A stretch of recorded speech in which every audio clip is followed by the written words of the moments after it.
Bonsoir à tous. Nous sommes actuellement à Belize City sur le bateau où on vient de terminer de faire toutes les formalités pour l'immigration, pour la sortie du territoire du Belize et faire les dernières courses. Et on s'apprête à partir. On va remonter vers le nord, en passant à côté de Cuba, pour aller vers la Floride où on va laisser le bateau à Bimini, donc dans les Bahamas, avant de prendre un autre moyen de transport jusqu'à Miami. C'est sûr, la première ici.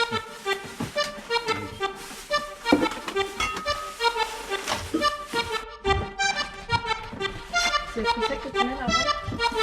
Ouais, ça c'est le sucré que vous voulez. Quelques petits déj, confiture. Ouais, ok. Ça va aussi. Ça c'est ça. Et nous, on s'apprête à mourir. Vous aurez chacun un gilet autogonflant, un harnais. Vous vous accrochez. Si vous tombez à l'eau, ça se gonfle. Et dans le gilet, il y a une balise qui signale votre position si vous l'engorgez. Qu'est-ce qu'on fait de Morgane? La traversée. Qu'est-ce qu'on fait d'Eloane? La traversée. Qu'est-ce qu'on fait de Noémie? La traversée.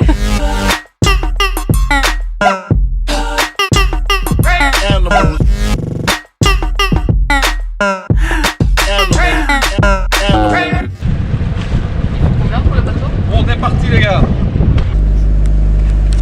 Premier repas de la traversée. Bonjour. Il est 3h du mat. On est en train de faire notre quart. Ça veut dire qu'on fait des tournantes pour surveiller le bateau et la navigation pendant la nuit. Je suis avec mon copilote Eloane. Et je viens de vomir. De vomir par-dessus bord parce que j'arrivais pas à digérer mes pâtes parce que ça bouge trop.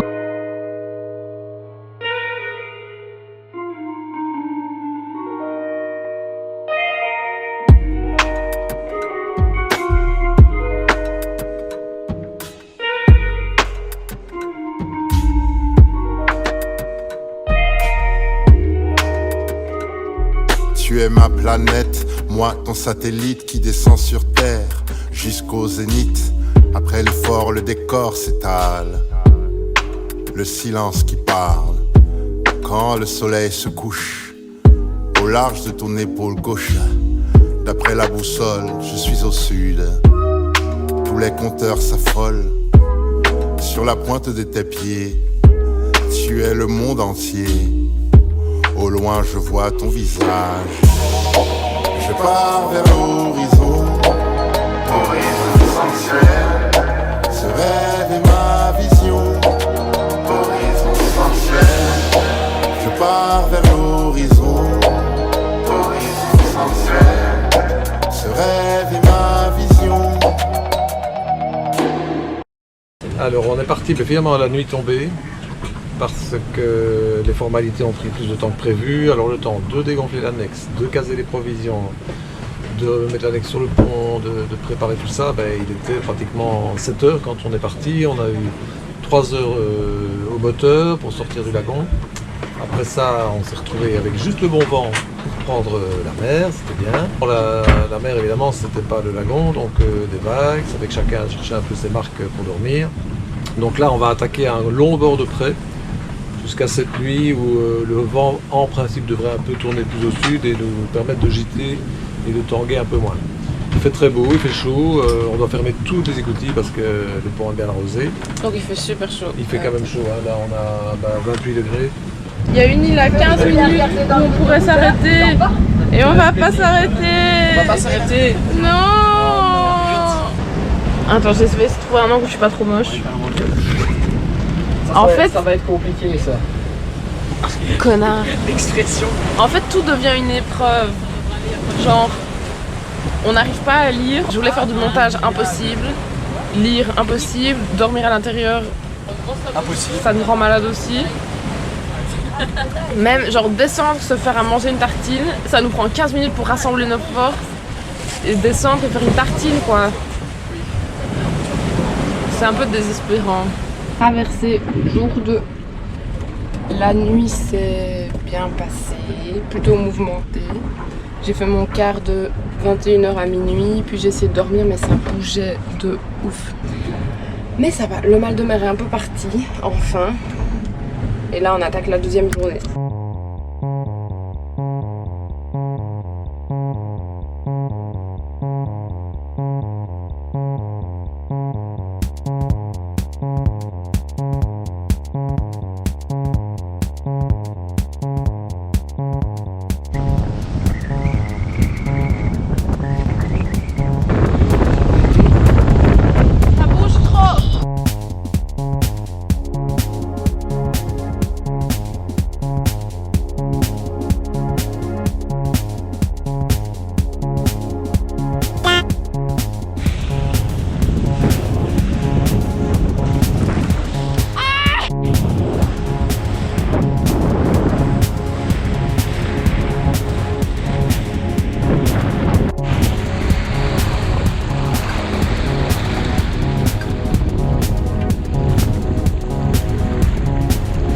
La bière de la Renaissance.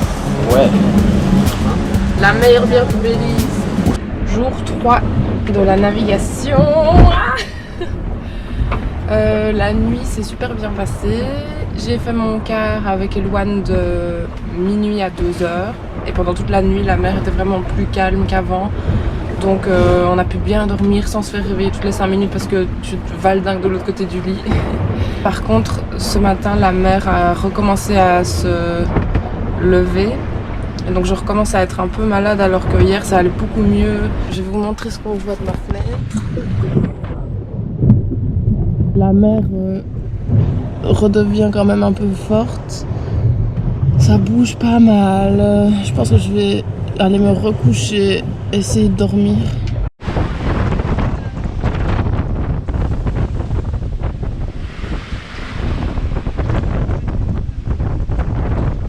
Ne la lâche pas.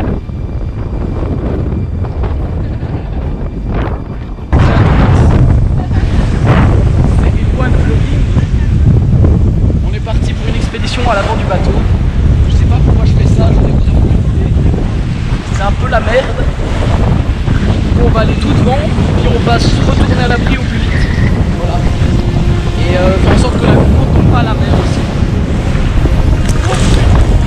Ah, ok, on se casse.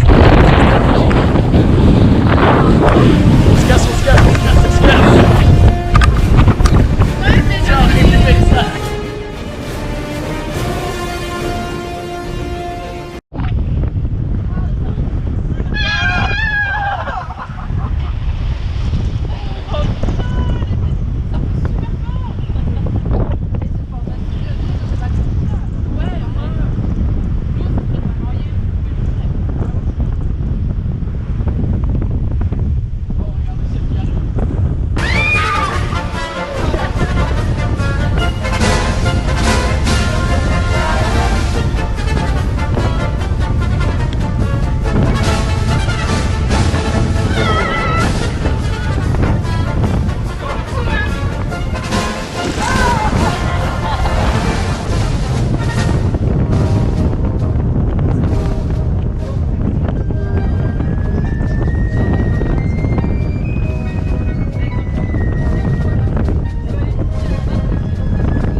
Un poisson volant s'est échoué sur le pont. Wow, ah ouais. Oh, c'est impressionnant quand même. RIP le poisson volant.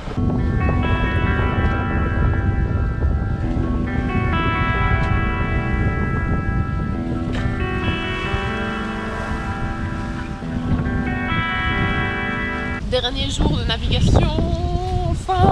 On a eu une nuit super mouvementée, horrible, on n'a pas dormi. On n'a quasi pas dormi, là on a fait notre quart de 4h à 6-7h, je sais même pas quelle heure il est. On regarde le lever du soleil. Il y a eu 2 personnes qui ont eu leur chambre complètement trempée parce qu'il y a une énorme vague qui a recouvert le bateau et il y a de l'eau qui est rentrée partout. La cuisine était toute trempée d'eau de mer, il y avait de l'eau de mer dans les cales. Il y avait lui, il y a eu une cascade d'eau sur son téléphone et sur son oreiller. Et puis ça bougeait tellement que c'était impossible de dormir. Bref, on est au bout du rouleau. On a hâte d'arriver là. Manger une glace et boire un cocktail. Ah ah, dans 2 heures on arrive. Enfin.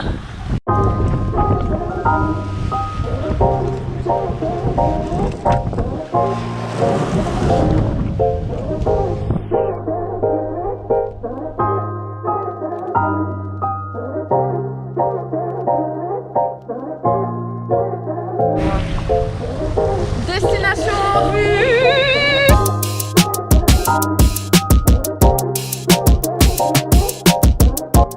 Le retour sur la terre ferme. Oh, ça bouge pas la terre. Ça bouge pas.